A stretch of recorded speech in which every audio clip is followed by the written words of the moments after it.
en el Departamento de Publicaciones de la Facultad para que se cumpla con determinados parámetros y calidad de las publicaciones, y a eso se debe también en parte nuestro rigor, sobre todo en el aspecto de la forma, aunque nos importa más el fondo.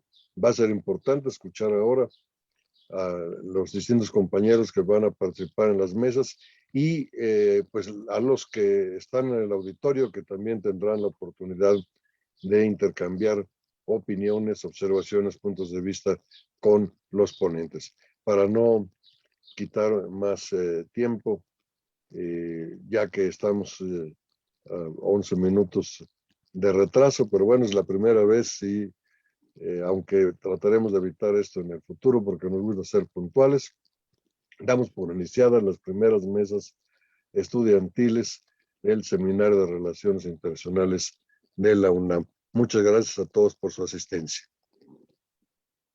Muchas gracias también a quienes nos acompañan el día de hoy.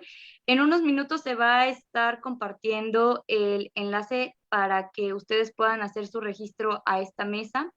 Les agradezco también mucho a las ponentes y a nuestra moderadora, que es parte del equipo del Seminario de Relaciones Internacionales. Les cedo la palabra a Jimena, por favor.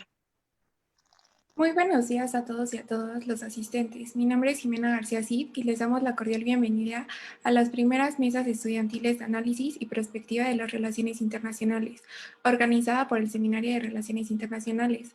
De antemano, le agradezco al doctor Edmundo Hernández Vela Salgado por realizar este espacio para nuestros ponentes. El día de hoy tengo el honor de moderar esta primera mesa que se titula Cuestiones teórico-críticas significativas para las relaciones internacionales. Les recordamos a cada ponente que cuentan con 15 a 20 minutos para exponer su tema y a nuestros espectadores que nos pueden proporcionar sus preguntas que serán resueltas al final de la primera mesa.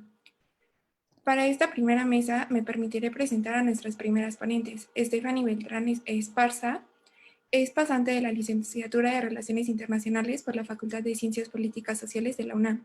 Realizó una estancia de investigación en la Universidad de Antioquia en Medellín, Colombia.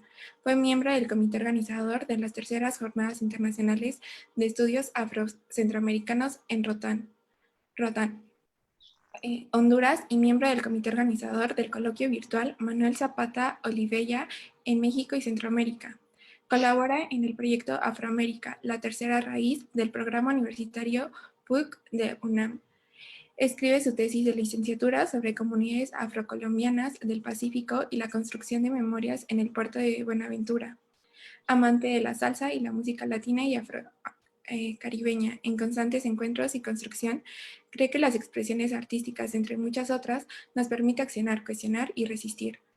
Y bueno, también me permito presentar a la otra ponente de esta primera mesa, Gabriela Romero Muñoz, que es pasante de licenciatura en Relaciones Internacionales por la Facultad de Ciencias Políticas y Sociales de la UNAM, donde también fue profesora de apoyo en asignaturas como Introducción a la Investigación en Ciencias Sociales y Política Internacional Contemporánea, además de becaria tesista del proyecto PAPIT, el desarrollo humano de la seguridad humana en el orden mundial del siglo XXI, coordinado por la doctora Sandra Canetti Zabaleta Hernández. Su investigación de tesis versa sobre el confederalismo democrático kurdo como alternativa a la visión tradicional del desarrollo.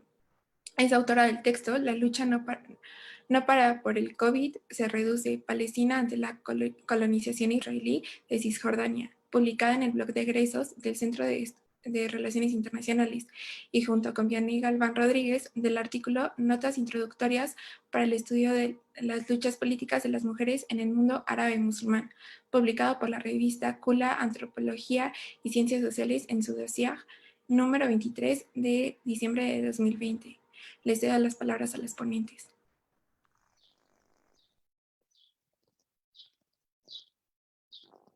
Muchas gracias, Jimena. Me voy a permitir compartir pantalla para que vean nuestra presentación. ¿Ya la pueden ver? Ya se puede ver. Muy bien, gracias. Nuevamente, buenos días. Es para nosotras un verdadero gusto ser parte de estas primeras mesas estudiantiles bajo el Seminario de Relaciones Internacionales. Agradecemos a todo el equipo de trabajo que hay detrás y que hace que esto sea posible, en especial y con cariño a la profesora Selene Romero Gutiérrez por acompañarnos en la preparación de esta ponencia, pero también a lo largo de la carrera en estos temas que son de nuestro interés. Hemos decidido retitular la ponencia a la interseccionalidad en el análisis de relaciones internacionales, aportes y críticas desde el feminismo antirracista descolonial.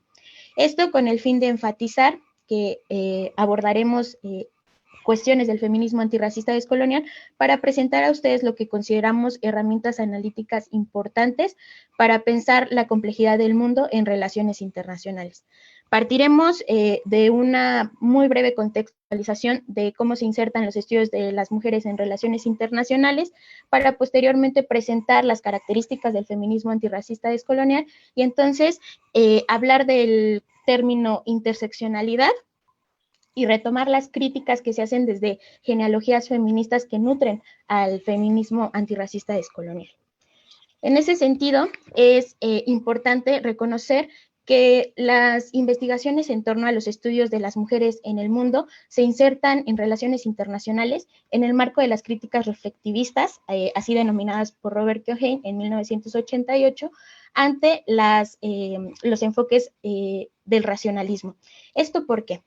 En palabras del profesor David Herrera, los métodos y las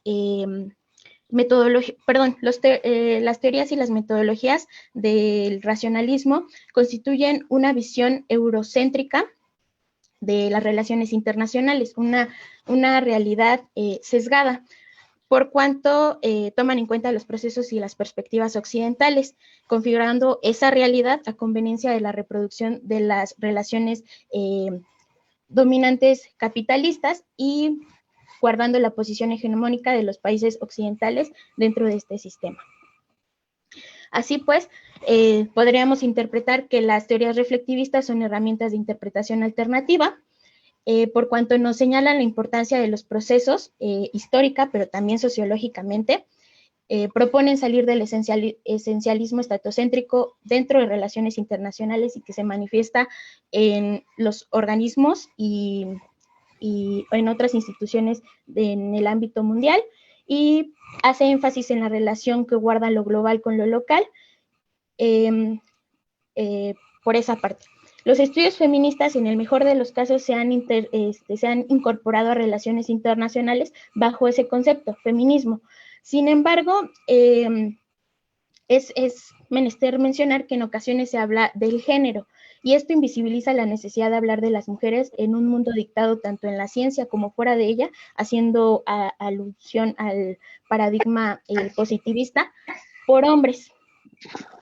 En ese sentido, Oyeronke Oyebumi, en 1997, en su obra La invención de las mujeres, nos plantea concebir al género como una categoría moderno-colonial que se basa en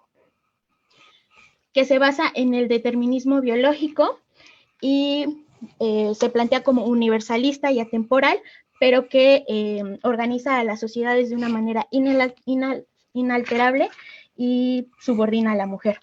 Aún así, si se decide utilizar el término feminismo, es preciso tomar en consideración que no existe un único feminismo y que también hacerlo dejaría de fuera a mujeres que no se definen y no denominan a sus luchas con este término. Les anticipaba que íbamos a abordar el tema del feminismo antirracista descolonial, y comienza en América Latina y el Caribe entre los años 70 y 80 como movimientos, como parte de los movimientos sociales en el contexto de las dictaduras en esta parte del mundo, como parte del Plan Cóndor estadounidense en el contexto de la Guerra Fría, y también donde surge una revitalización de los conceptos de liberalismo a través del neoliberalismo. Surge con mujeres racializadas que comparten experiencias en común en torno a dos heridas coloniales, la esclavización y la colonización. Dos procesos y sistemas hacia los que se posicionan en contra, y por eso constituyen al feminismo antirracista descolonial como un pensamiento crítico, una práctica política y propuesta de mundo. A continuación veremos las características y se determinará por qué son estas consideraciones de pensamiento crítico, práctica política y propuesta de mundo. Bueno, a partir del feminismo de carácter antirracista y descolonial, es una propuesta que viene desde GLEFAS, el Grupo Latinoamericano de Estudios, Formación y Acción Feminista, y a partir de cursos, lecturas y ponencias, entre otras cosas, Gabriela y yo pudimos entender procesos, conceptos y categorías que ya habíamos venido trabajando de alguna forma desde la licenciatura y algunas materias. Y nos dimos cuenta que también nos permite complejizar y ver el mundo y su estructura. Tiene muchos puntos, pero vamos a mencionar algunos de los principales que son pertinentes para la ponencia. Como primer punto, es importante decir que el feminismo de carácter antirracista, como bien lo dice, pues pone en el centro el antirracismo y de manera puntual nos permite entender a la raza y el racismo y este sistema que indiscutiblemente sigue siendo estructurante para el sistema mundial. Asimismo, y vamos a enfatizar en lo principal que queremos rescatar, que este feminismo propone superar la fragmentación de opresiones por raza, clase, sexo, género y sexualidad, los cuales se generan a través de relaciones de dominación y poder, y dentro de una estructura global y el funcionamiento de los efectos que ha traído el racismo, el clasismo, el sexismo y el heteropatriarcado. Y esto lo decimos para mencionar que pues es a partir justo de la categoría de interseccionalidad que se comienzan a hacer estudios en relaciones internacionales.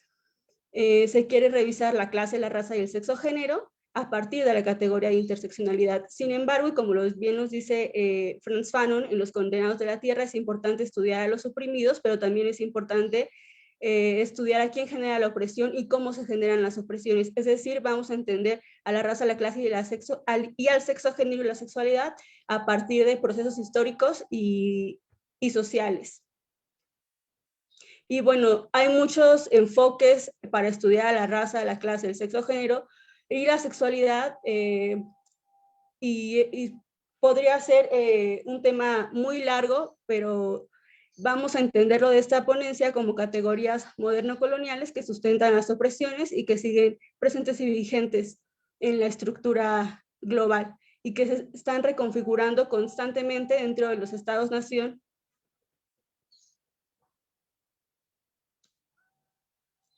¿Puedes cambiarla, Gaby, por favor?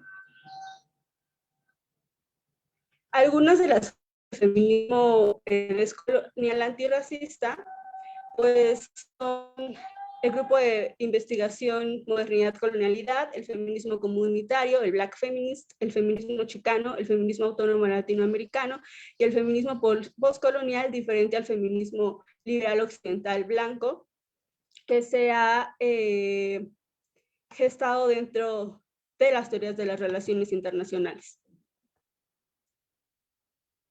Y bueno, ahora bien, en ese sentido vamos a pasar a revisar de manera general a la interseccionalidad para después revisar otros aportes que nos sirven para entender la estructura del sistema y nos dan cuenta de otras propuestas, además de la interseccionalidad que ha sido como un término y una categoría analítica utilizada en los últimos años. La interseccionalidad de opresiones es un término que actualmente se utiliza mucho en relaciones internacionales y en general en ciencias sociales para abordar las temáticas en torno a las mujeres. Se le atribuye a la abogada profesora afroestadounidense Kimberly Crenshaw, quien lo presentó para denunciar y visibilizar las opresiones por género, raza y clase principalmente en la dogmática jurídica y política del derecho estadounidense. Cabe resaltar que lo usó en 3 casos específicos de mujeres racializadas en contra de grandes empresas estadounidenses, aquí señalados. Su planteamiento fue asemejar el cruce de estos sistemas de opresión a la manera en que lo hacen las autopistas, basándose en que la identidad se conforma en diferentes terrenos y eso repercute en las experiencias de las mujeres, consideración que incluso ni las mismas estrategias de resistencia reconocían, dadas sus prioridades como movimientos. Es decir, Dentro del feminismo, el sujeto político que se vislumbra es la mujer blanca, heterosexual, de clase media. Y dentro de organizaciones comunitarias, en este caso la afroestadounidense, se vislumbra como sujeto político al hombre heterosexual y afro, constituyendo así dos dimensiones de las opresiones, la estructural, determinada, como les mencioné, por estos tres principales elementos, género, raza y clase, pero además por otros tantos como el estatus migratorio y las barreras lingüísticas, y la dimensión política por cuanto no se vislumbran en las estrategias de resistencia. Y bueno, si bien la interseccionalidad es una categoría analítica y enfoque que desde una perspectiva jurídica feminista negra permitió visibilizar y denunciar las opresiones de mujeres racializadas y fue muy potente y criticó el contexto en el que surgió, se hacen unas críticas desde el feminismo antirracista descolonial. Una de las principales críticas es que si bien fue un enfoque que denunció las opresiones, también se gestó un enfoque hegemónico de la interseccionalidad que después fue cooptado por el Estado e instituciones internacionales para formular políticas públicas e incluso empresas. Entonces, Ochik Uriel se refiere a la interseccionalidad adoptada dentro de una lógica liberal y dentro de los estados-nación para sus políticas y discursos sobre la diversidad. Ella nos dice que es muy útil para la nación mestiza que reconoce la diversidad a partir de los 90, es decir, pues discursos sobre la multiculturalidad e interculturalidad. Por otro lado, María Lugones y Yudelkis Espinosa nos dice que el cruce de la interseccionalidad solo selecciona las características, pero no se cuestiona ni por qué es mujer, ni por qué se es negra, ni por qué es indígena, ni por qué es lesbiana. Es decir, no hay un seguimiento a los sucesos sociohistóricos, ni un cuestionamiento a la estructura global de dominación. En otras palabras, pues solamente hay una sumatoria sin sentido y que además jerarquiza quién tiene más opresiones que otras. Hay otros conceptos que nos permiten entender cómo se cruzan y entrecruzan las opresiones, como el de fusión o el de implicación de Ochik Uriel.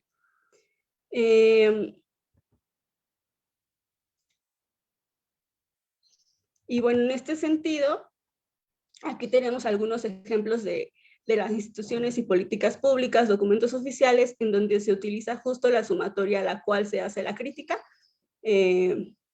pues en un montón de conferencias y documentos y demás, y también en las empresas.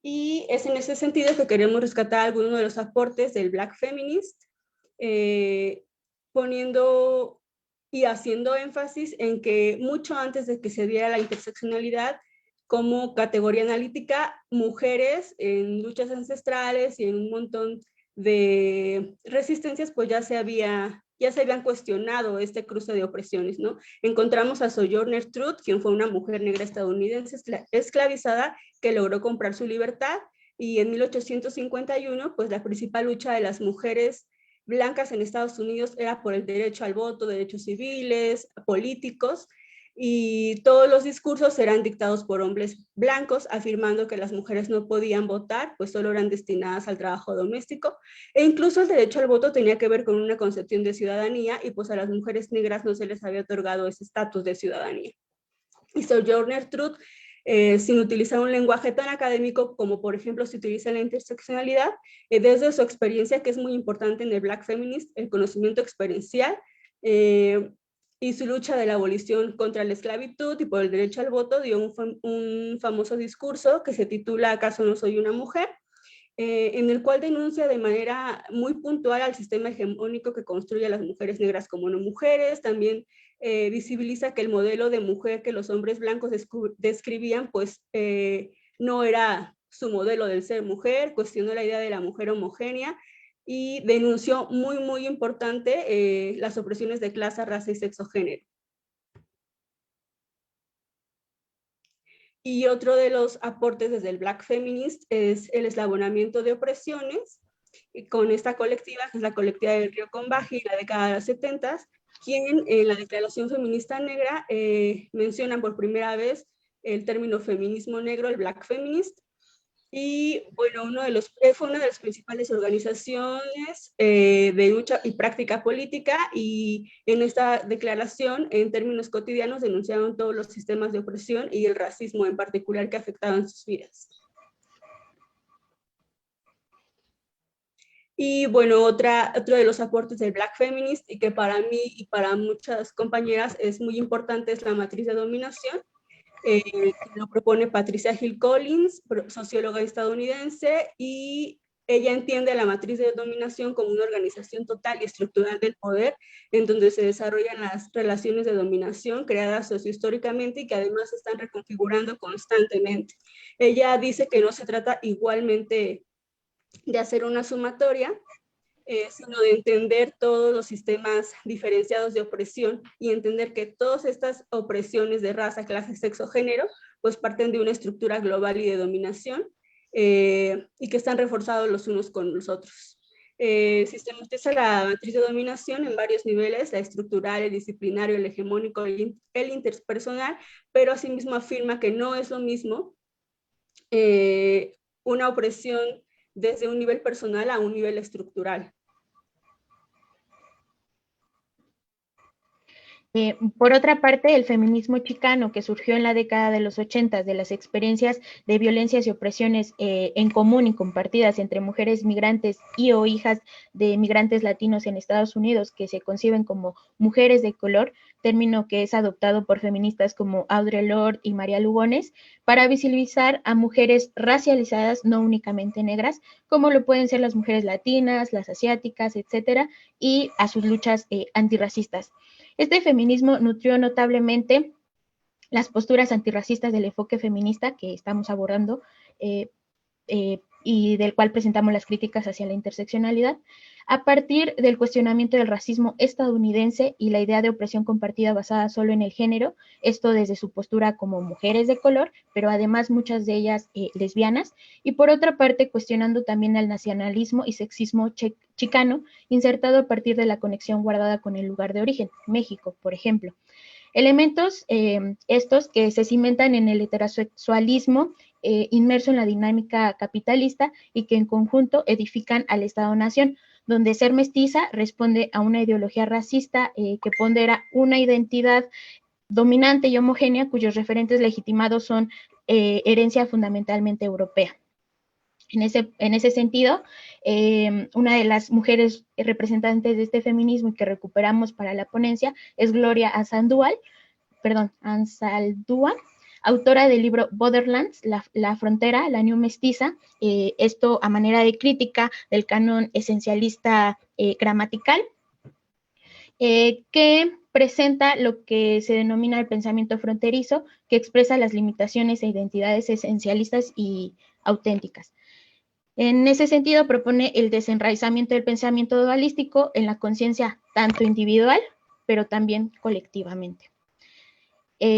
Para Anzaldúa, la New Mestiza suponía romper con los binarismos sexuales, con la imposición de un culturalismo que define roles y funciones para las mujeres, con el fin de mantenerlas en subordinación.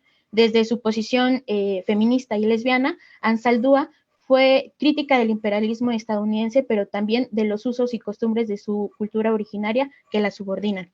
Y en ese sentido presentamos esta obra que consideramos de manera importante, representativa de las mujeres de color en la que participan autoras como Ana Castillo, Norma Alarcón y Cherry Moraga, que fue editora, y la plantean desde una recopilación de de poemas y otros escritos que pueden ser un puente entre las columnas de la ideología política y la distancia geográfica, por las opresiones que coexisten en su persona. Y bueno, para ir finalizando, nada más queremos comentar los aportes que ha tenido el feminismo comunitario dentro de toda esta lucha antirracista. Hay muchos puntos aquí, pero por el tiempo solo vamos a abordar el último, y es que Aura Cumes es una indígena maya cachiquel de Guatemala, y ella evidencia, visibiliza y denuncia el racismo que existe dentro del feminismo blanco occidental y denuncia el paternalismo y todos los prejuicios hacia las mujeres indígenas que tienen toda una carga colonial y racista.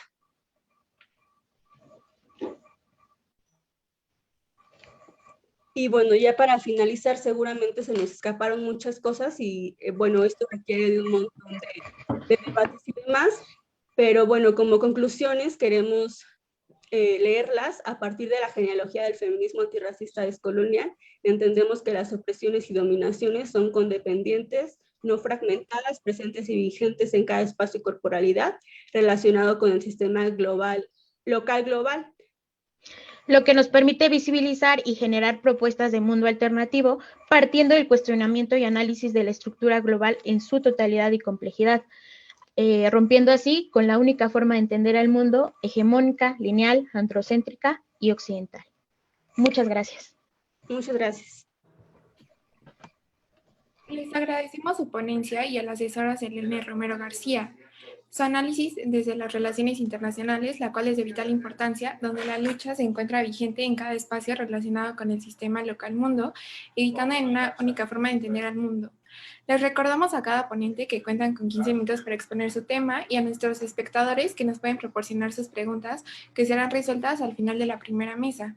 Nuestra siguiente ponente nos presentará la ponencia El capitalismo verde, la respuesta incorrecta a la crisis medioambiental por Fernanda Ariadne Rodríguez Reyes. Antes de cederle la palabra, me permitiré leer una breve semblanza. Fernanda Ariadne Rodríguez Reyes, estudiante del último semestre en la licenciatura de Relaciones Internacionales, interesada en temas medioambientales y la crisis antropogénica capitalista.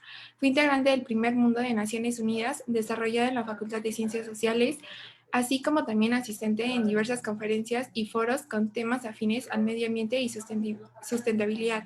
Le cedo la palabra a la ponente Fernanda Ariadne. Gracias. Hola a todas y a todos. Voy a compartir pantalla y ya ustedes me dicen si se ve, si no se ve y así.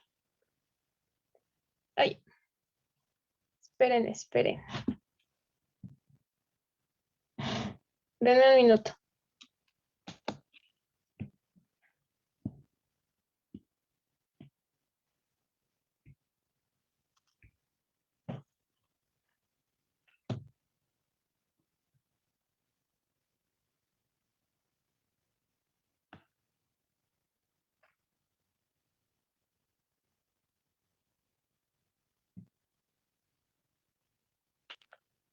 A ver, creo que ya está. Ustedes díganme. Ahí está, ¿no? Sí, Fer, ya está, listo. Vale. Bueno, buenos días a las y los presentes el día de hoy en estas mesas. Antes de iniciar la ponencia, quiero agradecer al Seminario de Relaciones Internacionales, así como a las y los coordinadores por abrir estos espacios de reflexión para la comunidad universitaria y al mismo tiempo a mi asesor, quien me ha apoyado en todo el proceso. El tema que presentaré el día de hoy es el capitalismo verde, la respuesta incorrecta a la crisis medioambiental, haciendo un enfoque en su presencia en la Agenda 2030 con el objetivo 13 de los Objetivos de Desarrollo Sostenible. La reflexión de la cual parto se estructurará de la siguiente forma. En un primer momento se busca articular cuál es la importancia del capitalismo verde para después cuestionar cómo se articula el capitalismo verde en el ámbito de las relaciones internacionales y de poder y finalmente verlo concretado y ejemplificado en la Agenda 2030 y los ODS a través del objetivo 13, Acción por el Clima. Respecto a lo anterior, la investigación parte con la siguiente pregunta: ¿por qué y cómo el capitalismo verde y su narrativa se ha incorporado en la Agenda 2030?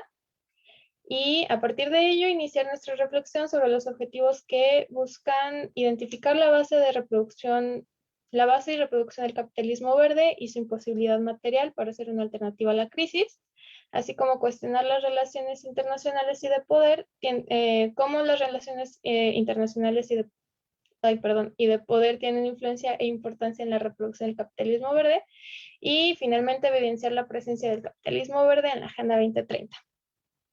Como idea inicial, se tiene que el capitalismo verde está basado en la misma lógica que el capitalismo, que en su necesidad de seguir existiendo y reproduciéndose en tiempo y espacio, se muestra ante nosotros con una nueva y sofisticada imagen donde se afirma que es más amigable con el medio ambiente y por lo tanto se le soluciona el cambio climático. No solo se autonombra la solución, sino que además se institucionaliza por medio de mecanismos internacionales como son la Agenda para el Desarrollo Sostenible 2030, los cuales han sido una herramienta para validar la existencia del capitalismo verde. Como bien lo evidencia el investigador Larry Lohmann, cofundador de Corner House, la economía es, en realidad, un nuevo intento de demostrar lo indemostrable. Resolver la crisis ambiental del planeta sin modificar el sistema económico actual ni las relaciones globales de poder, económicas o mercado existente. A todo esto es necesario saber qué es, cómo se articula y explicar por qué es imposible ser la solución a la crisis medioambiental. Si bien se hace un recuento, el capitalismo como sistema de reproducción dominante tiene una segunda contradicción incapaz de superarse. Esta es que la finalidad central de la formación social dominante es la acumulación infinita, mientras que los recursos con los que se dispone en el planeta son finitos. Esto nos lleva a pensar que hay un impedimento material de concebir un equilibrio sustentable, mientras la base de producción y de consumo estén estrechamente ligadas a esta contradicción, ya que esto mismo es lo que nos ha llevado a la rápida degradación de ecosistemas y al mismo tiempo pone en riesgo nuestra propia existencia en el planeta Tierra. Su articulación se da de dos maneras, la articulación material e ideológica. Por un lado, la material, la cual está basada en la práctica del capitalismo, pero que se agrega una serie de mercancías y procesos de producción que serían menos dañinos para el medio ambiente y se están creando nuevas herramientas para reparar los problemas ambientales existentes. Pero en su articulación esencial, pues no se está cambiando en realidad nada. Al final, se cae en cuenta que en ambos casos toman a la naturaleza como en un conjunto que fácilmente pueden ser apropiados, privatizados, capitalizados y por lo tanto mercantilizados. En pocas palabras, indica que la degradación del sistema económico actual no puede seguir reproduciéndose de la misma manera a pesar de vender la idea de un capitalismo más amigable y sustentable, donde es posible la producción sin tanta contaminación, lo cual es materialmente imposible. Por otro lado, la articulación ideológica nos indica que el capitalismo vende la idea de ser sustentable, al reducir sus emisiones mediante el uso de la tecnología, aunque no reduzca el problema, pero se presenta como una alternativa viable. Así, la imposibilidad de la articulación material del capitalismo verde es que la degradación a través del sistema económico imperante no puede seguir reproduciéndose bajo los mismos márgenes, ya que producir implica degradar el entorno. Es imposible seguir produciendo de la misma manera y en las mismas cantidades sin pensar que nos está degradando al medio ambiente. Y sin embargo, el capitalismo verde se ha visto desde una articulación ideológica como la alternativa que haría de esta producción mucho más amigable con el medio ambiente y pues aún así, como lo he dicho, no cambiar en esencia nada. El cómo se estructura esta articulación y el cómo forma parte de nuestras vidas se puede identificar en tres niveles. El primero es la aceptación, que se da de forma individual y colectiva, donde si bien se reconoce el problema que entre más se produzca y consume, más se degrada y por lo tanto se tienen que buscar nuevas formas de producir, pero ahora con conciencia de la degradación. Es decir, donde se produzca y se acumule de la misma manera, pero ahora preocupados por el medio ambiente. En un segundo punto tenemos la reproducción, que se lleva a cabo de manera normalizada, de manera tanto colectiva y visible, como lo hacen las empresas socialmente responsables, o de manera individual, cuando llega la culpa por seguir utilizando bolsas de plástico y no cambiándolas por aquellas de tela verde que contienen propileno y que contaminan lo mismo, pero las grandes empresas nos marcan que es un consumo más responsable al dejar las bolsas de plástico. Y finalmente se da la institucionalización, que se forma a partir de la existencia de tratados internacionales, foros, acuerdos, convenciones, etcétera, donde lo que prima es una idea vaga de lo que es el capitalismo verde. Aquí vale hacer una pequeña reflexión sobre quiénes son los actores que están interesados en que se desarrolle y se normalice el capitalismo verde, ya que se puede ver que los países, empresas, inclusive individuos que han contribuido a mayor escala con la degradación ambiental, son los más interesados y preocupados discursivamente en encontrar alternativas, no para la forma en cómo se produce y contamina, sino cómo se presenta ante los demás para que se muestre de manera mucho más amigable. Así, la narrativa del capitalismo verde cumple su función de ser presentada como la alternativa a la degradación medioambiental, ya que se muestra mucho más amigable y consciente, y sin embargo tener la comodidad de no cambiar nada en la estructura del sistema. Esta última situación se puede ver de forma cristalizada en la Agenda 2030, que para los que no estén familiarizados con ella, es un plan de acción acordado el 25 de septiembre de 2015 en la Cumbre de las Naciones Unidas sobre el desarrollo sostenible en Nueva York y fue adoptada por los 193 miembros de las Naciones Unidas. Dicho documento cuenta con 17 Objetivos de Desarrollo Sostenible, o llamados de otra manera ODS, los cuales van desde la erradicación de la pobreza hasta luchar contra la desigualdad e injusticia y, por supuesto, hacerle frente al cambio climático. Cabe recalcar que los objetivos como la Agenda en general son los sucesores de los incumplidos objetivos de la Agenda del Milenio. Y a pesar de la innovación y amplitud de los objetivos incorporados a la agenda, y sin entrar en mucho detalle, se les han hecho varias críticas en general, como que la arquitectura compleja bajo la que se han diseñado, sus limitaciones técnicas y las fundadas críticas de la comunidad internacional proyectan importantes limitaciones para que esta novedosa agenda puedan alcanzar los objetivos previstos de construir un planeta mejor para las generaciones venideras. Pero en nuestro caso nos vamos a centrar en el objetivo 13, el cual es Acción por el Clima, que tiene como objetivos principales movilizar 100 millones de dólares anualmente con el fin de abordar las necesidades de los países en desarrollo en cuanto a adaptación al cambio climático e inversión en el desarrollo bajo en carbono. Esta y otras acciones deben ir de la mano con los esfuerzos destinados a integrar las medidas de reducción del riesgo de desastres en las políticas y estrategias nacionales. Otras metas que se tienen es fortalecer la resiliencia y la capacidad de adaptación a los riesgos relacionados con el clima y los desastres naturales en todos los países, mejorar la educación, la sensibilización, la capacidad humana e institucional respecto a la mitigación del cambio climático, incorporar medidas relativas al cambio climático en las políticas, estrategias y planes nacionales, y cumplir con el compromiso de la Convención Marco de las Naciones Unidas sobre el Cambio Climático, capitalizando el Fondo Verde para el Clima. Este último, el Fondo Verde para el Clima, es un mecanismo financiero creado en la Conferencia de Partes, en la COP del 2016, para movilizar recursos públicos y privados a proyectos que contribuyan a la meta de la Agenda 2030 en este ODS. Sin embargo, y a pesar de todos los esfuerzos por querer ayudar al cambio climático, podemos encontrar varias paradojas dentro del objetivo. En primera, parte de la idea de que los estados están en las mismas condiciones iniciales, sin tomar en cuenta que unos están en ventajas de otros con respecto a facilidades de hacer funcionar la agenda, ya sea por cuestiones políticas, económicas o sociales, así como una condición contaminante, ya que mientras unos son mayormente responsables por la contaminación y el cambio climático, otros apenas contribuyen al degradamiento y aún así se les exige de la misma manera hacerle frente al problema medioambiental. Ejemplo de ello es que Centroamérica en su conjunto contribuye apenas con el 0.6% de gas de efecto invernadero, mientras que Estados Unidos ha sido responsable de un 18%. Se privilegia la adaptación al cambio climático sobre la mitigación del problema. Se sigue viendo desde una perspectiva capitalista de creación de nuevas tecnologías y políticas que se adapten al cambio climático, mas no se habla del verdadero problema, que es la producción capitalista antropogénica y la acumulación. Asimismo, se sigue sin tomar en cuenta los límites planetarios. Si bien se hace una referencia a un mayor cuidado postproducción al tratar de reducir los desastres naturales debido al cambio climático, no hay un mayor tratamiento para que la explotación de la naturaleza sea menor.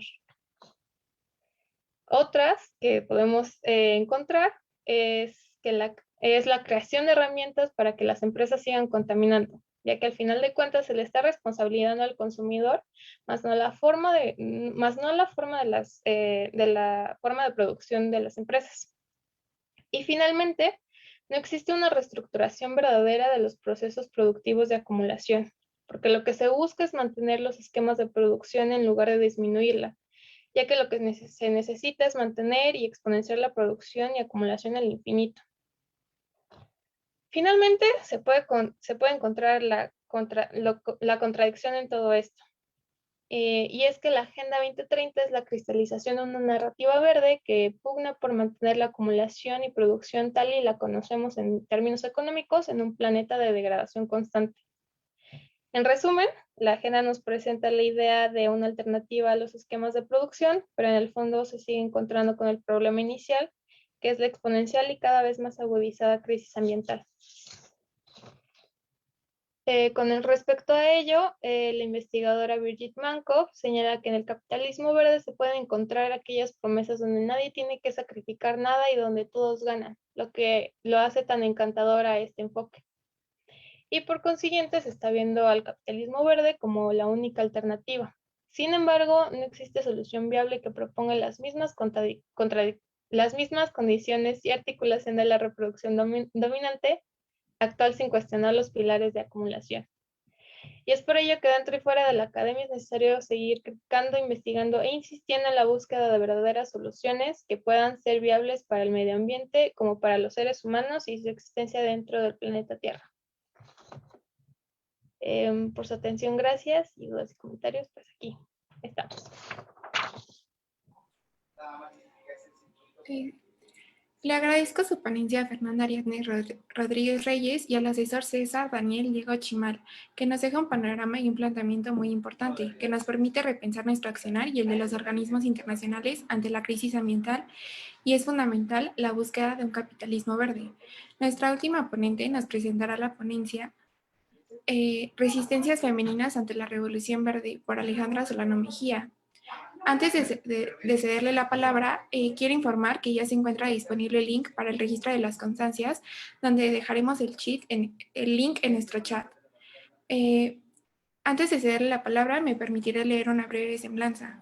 Alejandro Solano Mejía es estudiante de Relaciones Internacionales en la Facultad en Ciencias Políticas y Sociales. Ha fungido como profesora adjunta en la materia de Economía. Participó como ponente en 2020 en el tercer encuentro de internacionalistas universitarios con el tema Seguridad Ambiental, Intereses Geopolíticos o Seguridad Energética. Sus intereses son género, seguridad ambiental, desarrollo sostenible y cambio climático. Le cedo la palabra. Hola, muy buenos días. Gracias, Jimena.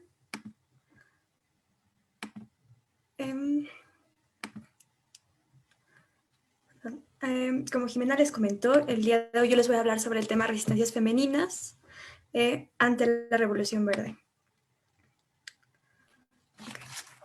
El objetivo de esta presentación y del trabajo en sí fue analizar desde una perspectiva ecofeminista las resistencias articuladas por mujeres ante el despojo de la Revolución Verde con la finalidad de demostrar que estas movilizaciones no son hechos aislados sino respuestas a los problemas estructurales.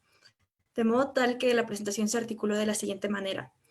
Primero se va a explicar qué es la Revolución Verde, luego su relación con el ecofeminismo, para después analizar las resistencias,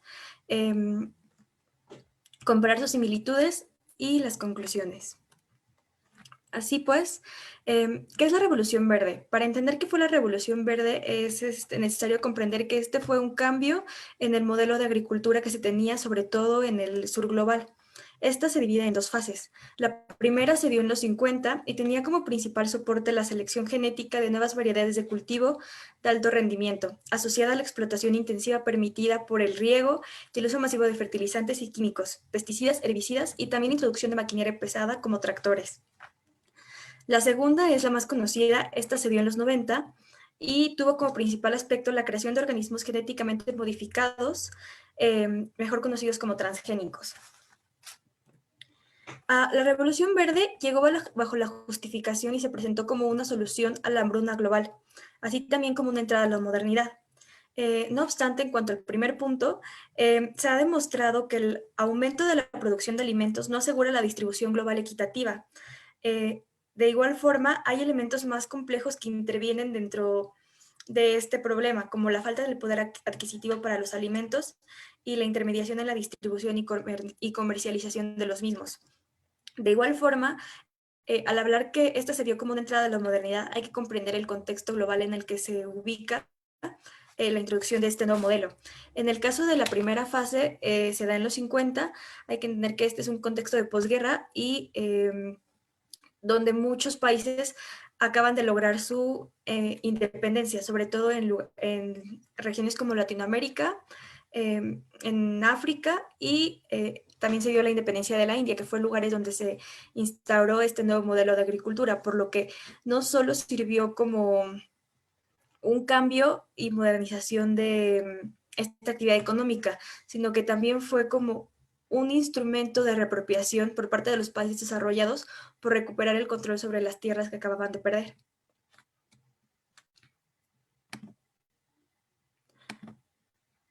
Perdón, ¿sí me escucho?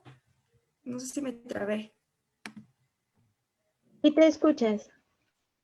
Sí, gracias. En cuanto a las consecuencias, tenemos que fue el daño ambiental, afecciones a la salud humana, explotación laboral, expropiación de tierras y daños a la nutrición, como se ahondará más adelante. Ahora, entendido que fue este movimiento, se puede pasar a hablar acerca del ecofeminismo y la dualidad entre las mujeres y la naturaleza. Para comprender esto es necesario partir del siguiente punto. El mundo patriarcal considera al hombre como la medida de todo valor.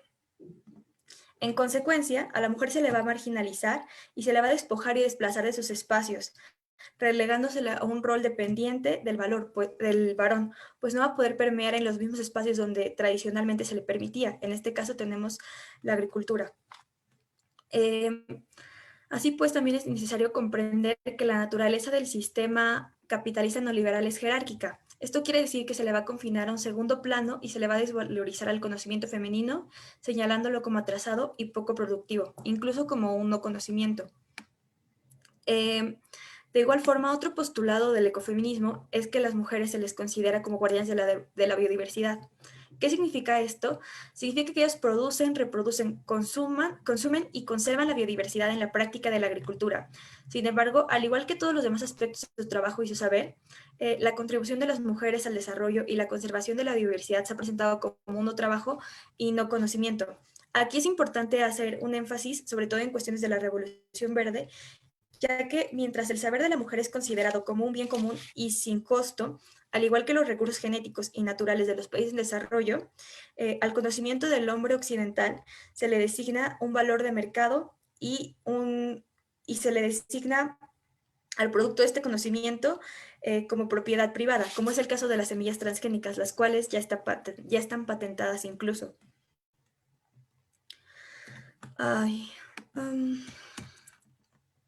Ok. Las semillas como propiedad del hombre blanco. Okay. Aquí hay que entender que al momento de que estas semillas son patentadas y controladas por este mismo, a la mujer se le va a arrebatar y se le va a desplazar del poder que tiene de la reproducción y cuidado de la vida, a quitarle el control sobre su medio de subsistencia, que no solo se remite a nivel local, sino a un nivel global, ya que la tierra es la base material esencial para el trabajo de subsistencia de las mujeres, que a su vez es la fuente principal de seguridad alimentaria de millones de personas en el mundo, como se pondrá a continuación al abordar los casos. Entonces, cuando se habla de la Revolución Verde y el modelo agrícola que propone, hay que entender que este modelo está visto desde un punto de vista unidimensional, por un sistema uniforme y homogéneo que no comprende otras realidades. Y desarticulación que hay entre la invisibilización de otras necesidades y lo que propone el sistema central, se va a observar en los siguientes puntos que se abordarán a continuación, ya que mientras los saberes femeninos hablan y ponen en práctica un modelo de producción basado en la diversidad, el conocimiento occidental y patriarcal, considerado científico, difiere de tal idea. Como primer punto, ante las semillas transgénicas y el sistema que propone la biodiversidad, se sostiene que las semillas transgénicas violan la integridad de los ciclos y los nexos ecológicos, fragmentando los ecosistemas agrícolas y las relaciones sociales y naturales que garantizan la producción sostenible. Al hablar de esto, nos referimos a que los transgénicos rompen una vinculación con los ciclos estacionales y climáticos, por lo que dependen del riego intensivo, agrotóxicos y agroquímicos, los cuales sabemos son grandes contaminantes. Por el segundo punto, la diversidad de las semillas y el equilibrio nutritivo van unidos. Los monocultivos de variedades de alto rendimiento también son causas de deficiencias y desequilibrios en la nutrición, pues con los monocultivos y los transgénicos se sacrifican nutrientes y la cosecha de legumbres y semillas oleaginosas para incrementar la producción de cereales. En cuanto al tercer punto, la biodiversidad es esencial para la sostenibilidad de las unidades agrícolas de autosubsistencia. Los transgénicos generan dependencia, incremento de los costes de producción y disminución del acceso a los alimentos obtenidos localmente. Por cuarto punto, los transgénicos y monocultivos abonados con fertilizantes químicos destruyen la base de la fertilidad del suelo e incluso son causa de la erosión del mismo. Por último, las semillas comercialmente adquiridas desplazan a las mujeres de la toma de decisiones y de su condición de guardianes de las semillas y las transforma en mano de obra no cualificada. Así, tanto estos 5 puntos expuestos como lo dicho anteriormente que sostiene el ecofeminismo, tanto la biodiversidad como las mujeres que cuidan de ella se van a volver las principales enemigas de la modernidad y por lo tanto del sistema que exporta la Revolución Verde al ser consideradas como un freno para el progreso que éste propone, cuando realmente no es que sean un freno, sino que sus necesidades no se van a adaptar al sistema y lo que predica, sobre todo en beneficio del norte global. Ahora pasaremos a abordar los dos casos que preparé. El primero es el de Nabdania. Este sucede en la India, para ser precisos, inicia en el Punjab. Nabdania se fundó en 1987 y esta es una granja de semillas. Es un movimiento de resistencia contra aquel modus operandi que introduce patentes sobre la vida y las semillas, produce químicos e ingeniería genética y por eso aspira a reivindicar la libertad alimentaria, reforzando la cooperación con la biodiversidad.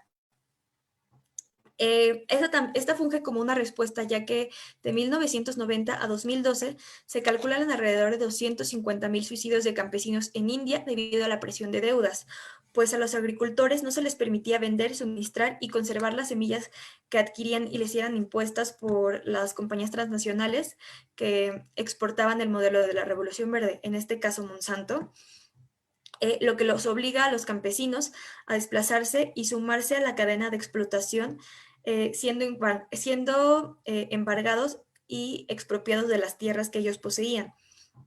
Ante este panorama fue la respuesta de los suicidios, por lo que a modo de resistencia, organizado por mujeres, encabezado por Vandana Shiva, que es la mujer de la imagen, se comienza esta idea de los bancos de semillas, al punto de que en la actualidad se cuenta con alrededor de 80 en la India. Lo importante de este modelo de resistencia es que se basa justamente en los supuestos del ecofeminismo para desarrollarse, basándose en un modelo de cuidado y preservación de la biodiversidad para la reproducción y cuidado de sus semillas, lo cual hasta la fecha ha demostrado que sí es posible el desarrollo y la agricultura mediante otro modelo alternativo al neoliberal, y que este sí rinde y sí produce, no es solamente un modelo atrasado como lo señala el neoliberalismo.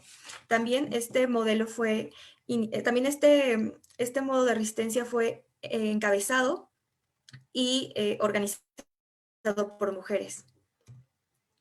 El segundo caso es en la península de Yucatán, en una aldea maya llamada Jopelchen. Ese tiene como líder del movimiento, aunque ya no se considera así, a Lady Peg, que fue la mujer que comenzó la demanda contra Monsanto. El problema inició en 2011, cuando Monsanto comenzó con sembradíos a gran escala de soya transgénica cerca de la aldea de Jopelchen, tras que el gobierno mexicano otorgara el permiso a la transnacional. Para entender este problema hay que tomar en cuenta que Lady P, junto con otras mujeres, se dedicaban a la agricultura como trabajo de subsistencia. Ellas se dedican al cuidado y preservación de una abeja muy específica llamada Meliponia beechei, que es una abeja que ha sido domesticada ancestralmente por los mayas. También este conocimiento ha sido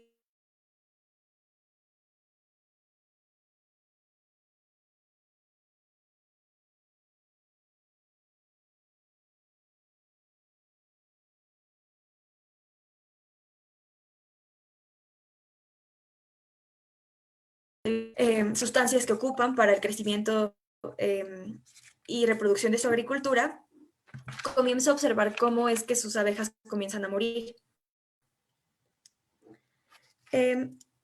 Así también hay que reconocer que México es el sexto productor de miel a nivel global y el 40% de este producto nacional proviene de Yucatán, de modo que 25,000 hogares en Yucatán dependen de esta actividad de subsistencia.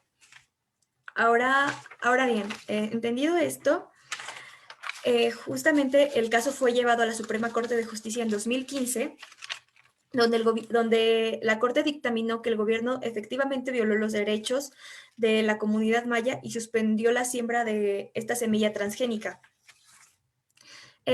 No obstante, pese a esta victoria, Lady Peck señala que hubo muchas dificultades dentro del proceso, ya que, como ella lo dice, cito, nosotros tenemos una manera distinta de ver el desarrollo y de aprovechar los recursos naturales y nos permite cuidar la naturaleza como lo hicieron nuestros antepasados.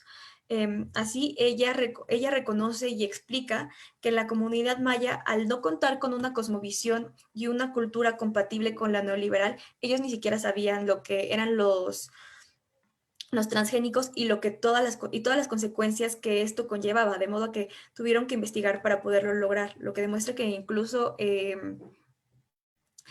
pues este modelo no es compatible con los conocimientos que se tienen en otros lugares. Así pues, entendidos estos casos, nos lleva a hablar primero de las similitudes dentro de ambos. En primera instancia está el principio de biodiversidad, ya que en el caso de Vandana Shiva, como ella lo explica, parten de este principio para la reproducción de semillas al observar los cambios estacionarios, recuperar el nexo con la tierra, con el suelo y sus propiedades, y la biodiversidad de todas las semillas que se van perdiendo a reducirse a los monocultivos. En el caso de Lady Peck, pese a que esto se habla de apicultura y no de agricultura, ella reconoce a las abejas como parte del medio y parte de la subsistencia, no solo de su comunidad, sino del ecosistema en sí, ya que estas, al ser polinizadoras, son parte fundamental del equilibrio incluso para la agricultura, las cuales dejan de ser esenciales cuando se habla de un modelo neoliberal, el cual es el que exporta la revolución verde. En el segundo punto está que su lucha se basa en la defensa de sus medios de subsistencia, los cuales dependen de esta misma diversidad, enemiga de lo que el sistema capitalista considera modernidad y progreso, como lo expliqué. Y pues muchas veces estos medios de subsistencia son cuidados por las mismas mujeres, quienes dentro de estos movimientos han sido las que han encabezado y organizado estas mismas resistencias. Por último punto, hay que rescatar la conexión con la naturaleza y el conocimiento ancestral que ambas mujeres heredaron, ya que en el caso de la India, ellas explican que la reproducción y cuidado de las semillas ha sido un conocimiento ancestral que han aprendido y ha sido enseñado por sus ancestras. Y en el caso de México, Lady Peck señala, igual que esta actividad de la crianza de la abeja ha sido una actividad enseñada por generaciones, igual transmitida entre mujeres. En este sentido, la revolución verde trasciende y ya no solo se trata de una agresión al ecosistema y a las personas, sino que también es un signo de destrucción cultural de las regiones que se instaura. ¿Perdón?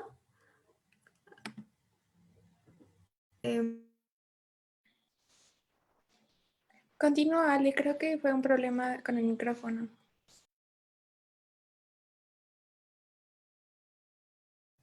Finalmente, como conclusión, la revolución verde da cuenta de que el sistema capitalista neoliberal y patriarcal necesita expandirse para sobrevivir, mientras que en su proceso desplaza, despoja y destruye los recursos cultura y vida de otras y otros, pues la homogeneización es necesaria. Los casos expuestos evidencian los problemas estructurales del sistema y la necesidad de cambiarlo a partir de la visibilización de otras realidades, pues no todas se adaptan al desarrollo que éste propone y sus necesidades. Eso es todo. Agradezco la participación de Alejandra Solano Mejía y su asesora Maritza Islas Vargas, la cual nos permitió entender mejor la perspectiva ecofeminista y las resistencias articuladas por mujeres. Y bueno, les recordamos que en nuestro chat tenemos el link para que puedan registrar su participación. Y bueno, en la participación de 2 o 3 mesas se les dará constancia. Finalmente, agradecemos la participación de nuestras ponentes y asesores que permitieron este evento posible. Tenemos unas preguntas para nuestras ponentes y la primera sería para Fernanda Ariadne. Y desde tu punto de vista, ¿cuál es tu opinión? ¿Cuál opinión podría ser el papel de la tecnología en las alternativas reales al sistema de producción actual? A ver, ¿me repites otra vez la pregunta? Es que creo que te trabaste y no te entendí. Sí, bueno, tienes de 5 a 10 minutos para contestarla. ¿Y cuál es tu opinión que podría ser que tiene el papel en la de la tecnología en las alternativas reales ante el sistema de producción actual? Ah, ok, ya te entendí. Bueno, primero estamos entendiendo que la tecnología está respondiendo al final de cuentas a un sistema capitalista, ¿no? Entonces, y a un sistema donde pues están las relaciones de poder y quien tiene la tecnología, quien tiene el dinero, shalala, pues tiene la posibilidad de tener el objetivo para estas tecnologías. Entonces, se tiene que buscar en primera que la tecnología no esté respondiendo directamente a estos entes de poder que tienen como capital necesario para ubicar la tecnología donde ellos quieren, sino que responda ante nosotros, a nuestras necesidades y a lo que realmente estamos buscando, ¿sabes? Bueno, no sé quién preguntó, pero sí, en primera es buscar que estas tecnologías dejen de responder a los intereses de los más poderosos y de los que tienen más dinero, sino que nos respondan a los proyectos locales bueno, que tienen proyectos para la sustentabilidad real, ¿no? No sé si respondí tu pregunta. No sé quién preguntó. Preguntó Lilia, pero ya, yo creo que sí respondiste la pregunta. Okay. Y bueno, para otra pregunta que es también para Alejandra y Fernanda. Primero, yo creo que estaría bien que respondas tú, Fer, y después Alejandra, por orden de participación. Y bueno, esta pregunta es: ¿cómo se relaciona la revolución verde con el capitalismo verde? ¿Son modelos parecidos? No, la revolución verde, y ahorita me va a corregir esta Alejandra si estoy mal, la revolución verde está respondiendo ante como otras alternativas, más local, más a otros entes. Y pues el capitalismo verde está respondiendo ante los estados y ante las empresas e individuos que están preocupados por el medio ambiente, pero al final de cuentas no quieren cambiar nada en el sistema, ¿no? O sea, el capitalismo verde tiene una narrativa que dice, sí, todos vamos a ser vamos a estar más preocupados por el ambiente, pero en realidad no. Y pues bueno, ese es el capitalismo verde. No está respondiendo directamente a las necesidades de reducir pues los daños al medio ambiente, sino más bien a un sistema económico que trata de que el capitalismo siga reproduciéndose de la misma manera, pero que ahora tiene una cara más amigable al medio ambiente. Sí, justamente como dijo Fer, no son lo mismo. El movimiento de la Revolución Verde no se basa en el discurso ambiental. Sí fue usado como presentación, pero es más una modernización al modelo agrícola que se tenía, y en cambio el capitalismo verde sí propone, al menos en el discurso, buscar una solución ante los problemas ambientales, que bueno, ya como les dijo Fer, no lo hace, y pues la Revolución Verde busca más hacia los problemas de seguridad alimentaria. Gracias por contestar. Y bueno, otra pregunta que tenemos es para Gabriela y Estefanía. ¿Y ustedes cómo explican las interseccionalidades al ecofeminismo?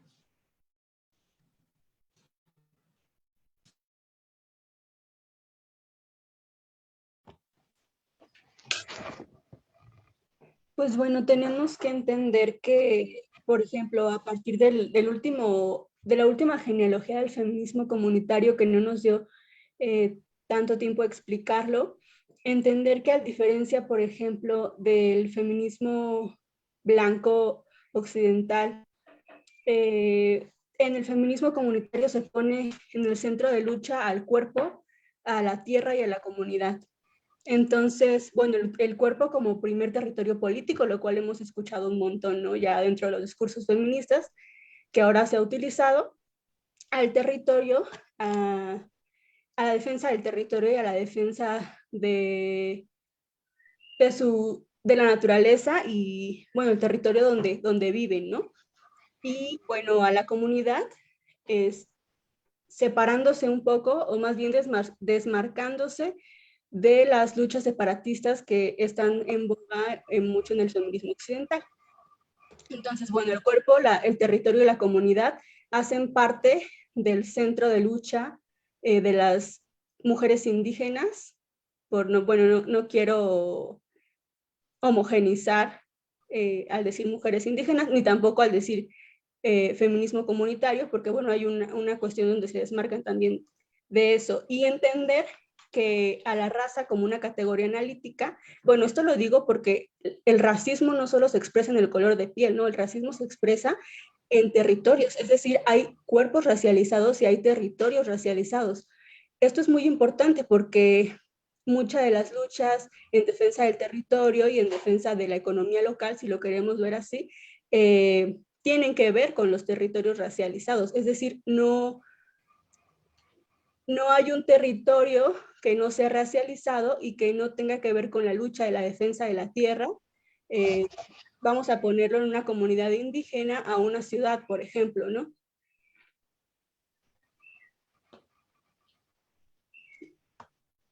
Ok, muchísimas gracias. Otra pregunta para Alejandra. Tenemos que los transgénicos son una amenaza a la soberanía alimentaria de los países. Sí, por supuesto que sí, justamente eso es por lo que abogan esta clase de resistencias, por recuperar y reivindicar la soberanía alimentaria, ya que las semillas se encuentran patentadas. Es lo que les comentaba de que el conocimiento de los hombres occidentales se les da un valor y al producto este conocimiento se le denomina mercancía. En este caso las semillas transgénicas que se crean son la mercancía, se patentan y pues mucha de las consecuencias de esta patente fue lo que derivó en los suicidios, la expropiación de las tierras de los agricultores, justamente porque vienen con un gran costo, tanto la semilla en sí como todo el cuidado y mantenimiento y reproducción de esta que implica. Y a diferencia de una semilla no transgénica, la cual puedes a través del producto volverla a recuperar para reutilizarla, esta la tienes que renovar 4 años y seguir pagando licencias, las cuales van subiendo los costos cada vez más y pues se obstruye la reproducción de los alimentos por parte de los campesinos, ya que este se vuelve un monopolio, el cual solo pueden mantener y ostentar las grandes transnacionales, las cuales incluso han sido apoyadas por organismos internacionales como lo ha sido el Banco Mundial. Entonces, claro que sí representa una amenaza.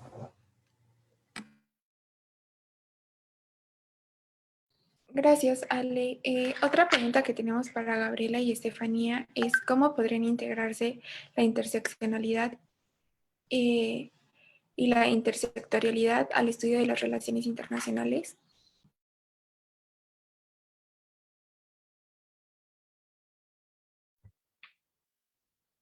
Ay, ¿podrías repetir la pregunta? Claro. ¿Cómo podrían integrarse la interseccionalidad y Es la que se cortó. intersectorialidad al estudio para las relaciones internacionales? Pues es justamente lo que tratamos de hacer en la ponencia, digo, la interseccionalidad ya es un término per se importante dentro del estudio de las relaciones internacionales y en general de las ciencias sociales, pues porque se utiliza en muchas investigaciones, ¿no? Y como lo mencionamos en la ponencia, hay documentos que ya hablan pues de la interseccionalidad, se basan más bien en esta categoría analítica, documentos de instituciones internacionales, se utilizan en políticas públicas. Lo que tratamos de hacer en la ponencia justo fue plantear cómo surge la interseccionalidad, que como bien lo mencionó mi compañera Gabriela, fue a partir de una perspectiva jurídica, ¿no? En Estados Unidos, con 3 casos en juzgados por mujeres históricamente racializadas, negras, las cuales, bueno, Crenshaw hace 3 casos de empresas. Y la interseccionalidad surge de esta manera, o sea, denuncia el racismo estructural, denuncia el racismo en Estados Unidos, y lo que se hace dentro del feminismo antirracista descolonial es una crítica a que esta interseccionalidad fue cooptada por el Estado y por las instituciones internacionales e incluso por empresas, porque ahora no se entiende la interseccionalidad como una categoría analítica para denunciar opresiones, sino más bien para sumar las opresiones, es decir, se utiliza como una categoría de sumatoria de opresiones.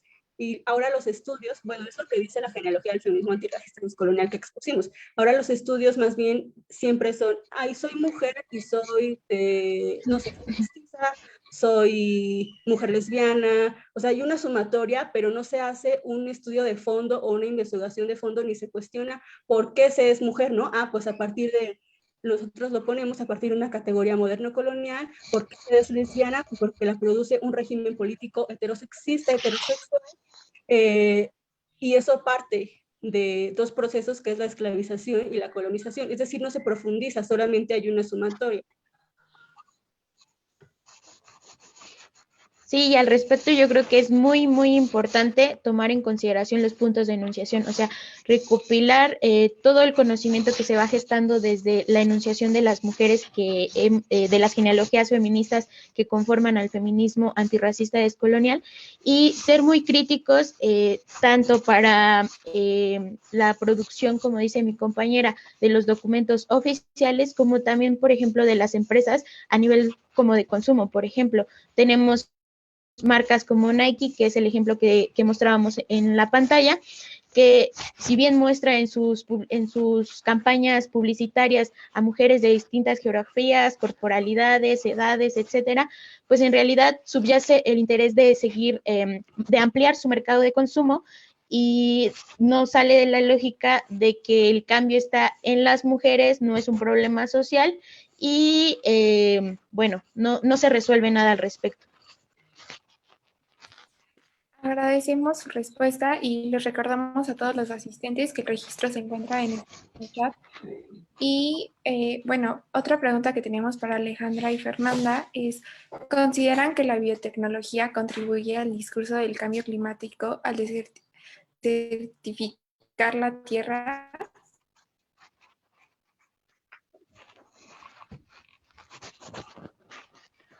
¿Soy yo o sí se cortó? Sí, es para Fernanda y Alejandra. Sí, Para sí. las dos. ¿La puedes volver a repetir, por favor? Es que te cortaste. Ah, perdón, sí, claro. ¿Consideran que la biotecnología contribuye al discurso del cambio climático al desertificar la Tierra?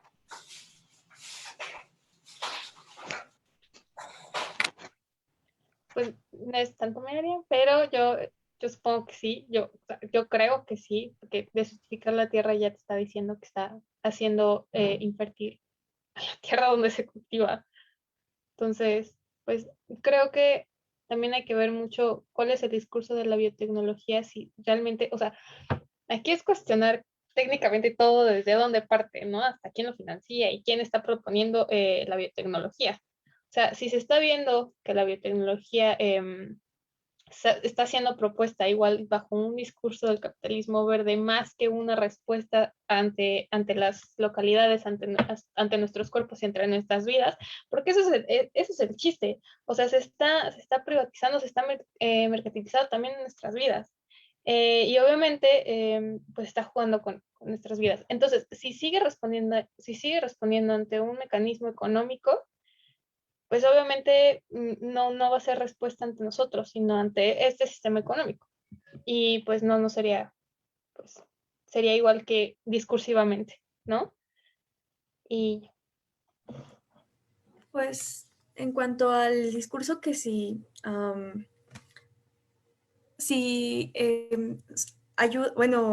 el mismo discurso que el cambio climático, yo creo que la biotecnología per se no.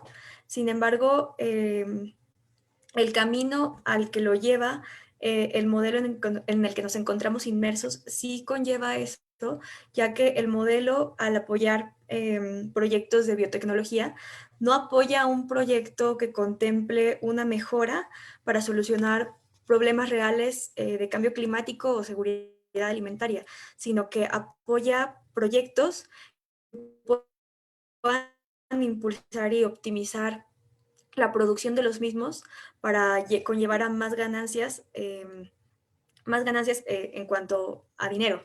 Entonces, creo que la biotecnología en sí no, pero eso les puedo decir que la Revolución Verde, en cuanto a los transgénicos e incluso la primera fase, fue financiada por Fundación Rockefeller, de petroleros, que como ya sabemos, y después de ahí fue impulsada por el Banco Mundial. Entonces, claro que sí se conllevaba una cuestión de no cuidado de la tierra y no cuidado de la misma respuesta a los problemas alimentarios de la época y que incluso se dan hasta la actualidad. Muchas gracias por su aportación. Y bueno, tenemos todavía más preguntas de nuestros asistentes. Y otra pregunta también es para ti, justamente Alejandra. ¿Crees que el control en la forma de producir nuestros alimentos impacta en el control social, además?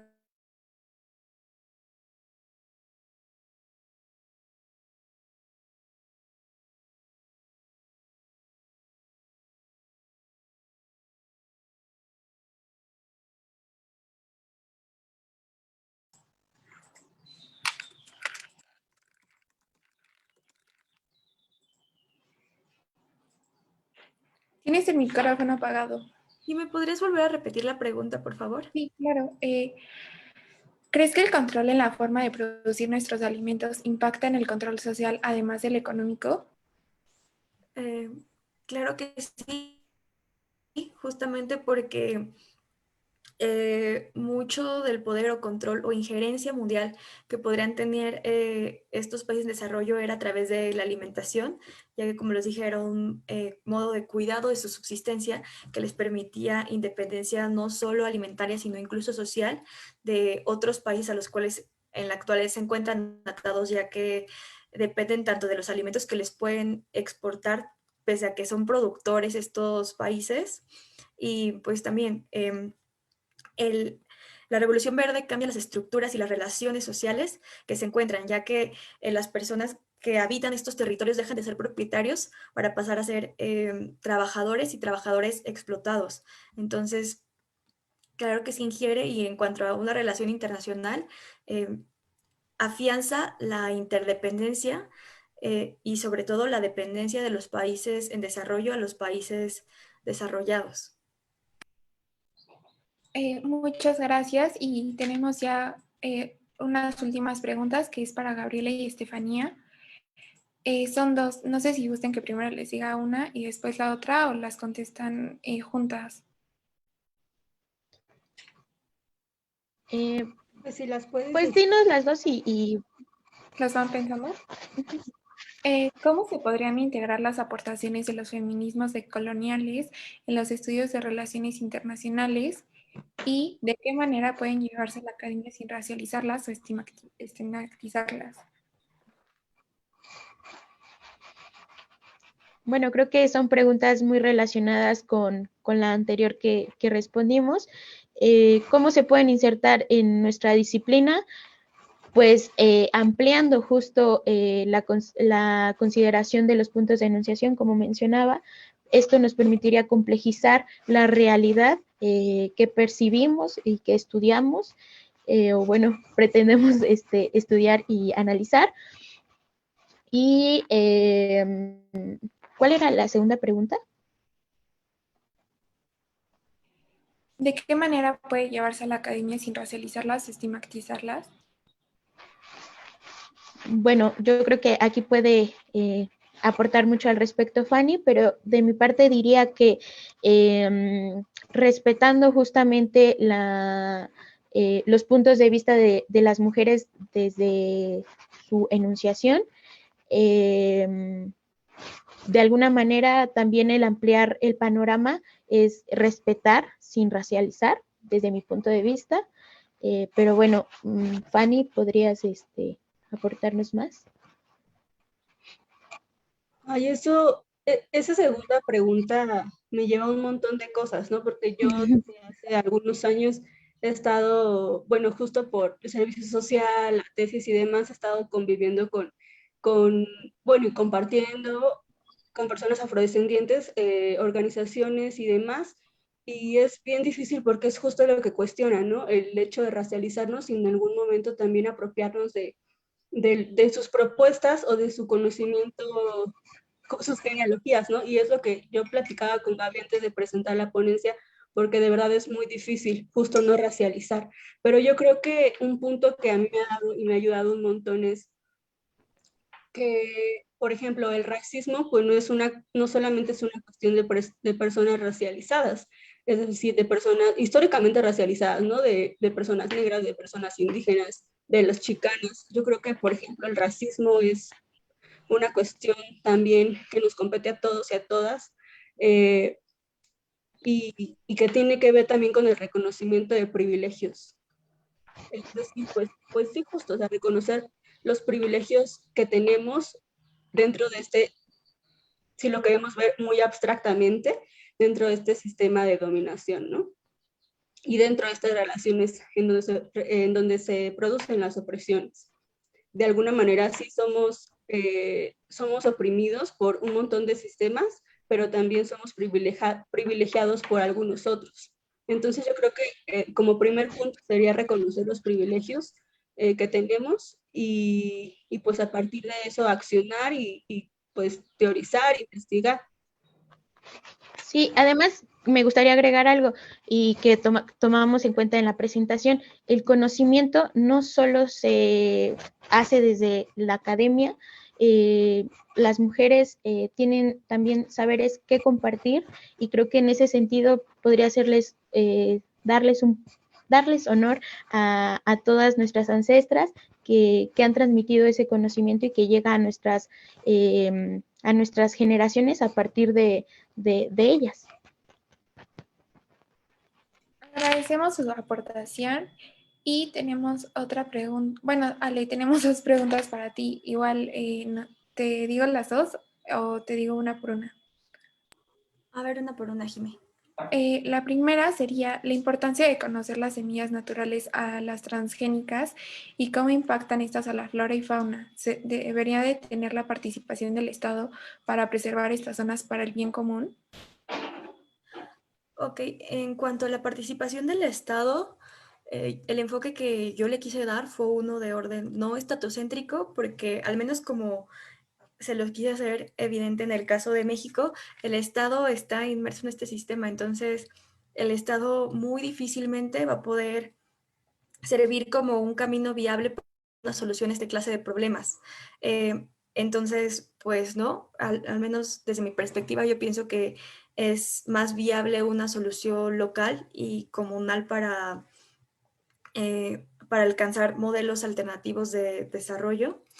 Y en cuanto a la importancia de reconocer las semillas, al menos yo que desconozco como agricultora este proceso para poder diferenciar una semillita no transgénica de otra y el cultivo, yo no les podría decir cómo hacerlo, pero sí creo que es importante diferenciar los alimentos que sí son transgénicos de los que no son transgénicos, lo cual para nosotros como personas que no poseemos el mismo conocimiento que las agricultoras, sí podemos tener, al menos esto lo podemos lograr basándonos en un consumo local y justamente en etiquetas, ya que raramente un producto que ya venga empaquetado e industrializado va a realizarse a base de productos que no sean de orden transgénico. Ok, muchas gracias. Y finalmente la última pregunta es que, bueno, mencionan que es una exposición muy completa y comprensible tu participación, y es que sí, y la pregunta es que, ¿qué deberían hacer los gobiernos para apoyar la revolución verde y si debe haber una política mundial? Ok, los gobiernos ya apoyaron la revolución verde, pero si es para servir como de resistencia ante esta clase de movimientos, pues para empezar yo creo que deberían de revisar qué es lo que proponen y las consecuencias que van a generar para su país y para su población el insertar este tipo de modelos agroindustriales neoliberales y pues justamente limitar las actuaciones y hacer que estas empresas que se insertan en sus territorios asuman sus costes ambientales y sociales, los cuales muchas veces se evaden y justamente son, se les facilita evadirlos porque los mismos gobiernos les proponen, les dan estas facilidades para hacerlo. Muchísimas gracias. Y bueno, el Seminario de Relaciones Internacionales agradece su asistencia y participación. Les mandaremos sus constancias a cada una de nuestras ponentes, Stephanie Beltrán Esparza, Gabriela Romero Muñoz, Fernanda Ariadne Rodríguez Reyes y Alejandra Solano Mejía. Igualmente, agradecemos a las ponentes y a sus asesores, Maritza Isel Vargas, Selene Romero y el asesor César Daniel Diego Chimal, que permitieron este evento posible.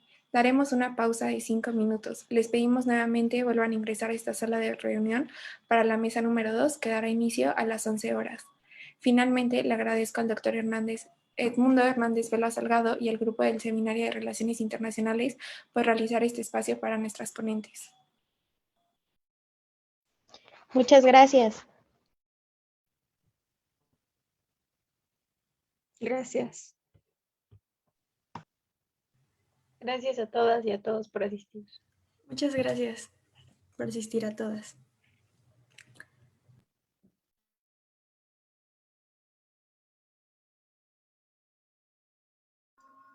Val, ¿puedes cortar la transmisión de Facebook?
Para los que siguen, porque veo que no hay un interés en... Es que falta cortar la transmisión en Facebook, doctor, pero solo lo puede hacer Val. Entonces estamos esperando. Sí, pero independientemente de que se quite la transmisión al álbum y viendo el interés, hay 16 personas todavía en línea y faltan 20 minutos para el inicio de la siguiente sesión. No sé si convendría hacer algún intercambio de reflexiones para aprovechar el tiempo con base en la experiencia de esta primera mesa estudiantil, porque la idea es que todos obtengamos un beneficio y esto vaya mejorando. Es decir, no solo que se repita como está, hay que tener en cuenta que son mesas estudiantiles y que a pesar de que nuestros ponentes han contado con el apoyo de un tutor, un profesor, pues yo creo que al menos desde mi punto de vista y como responsable del seminario, me parece que es importante tener en cuenta e ir reflexionando y pensando sobre esas cuestiones para mejorar nuestras perspectivas, nuestros análisis y sobre todo para consolidar nuestras posiciones al respecto, porque no se trata solo de hablar, de aprovechar una tribuna y de decir una serie de cosas.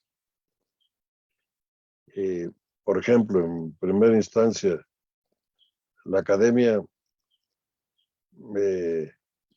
no es sexista. Es decir, no veo por qué hay que pensar que sea sexista. La academia es universal y esa es otra palabra que debía uno de utilizar en lugar de utilizar eso de sectorialización o intersección. Es decir, de esos inventos que yo no entiendo el aporte después de las exposiciones que puedan tener. El conocimiento es universal. La academia, bueno, es el conjunto de personas profesionales que analizan teóricamente, que analizan el ejercicio de esas teorías o la aplicación de esas teorías en la vida internacional. El Estado lo formamos nosotros también, somos partes del Estado, no puede uno estar en contra del Estado.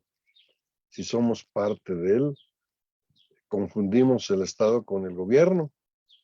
El gobierno lo pusimos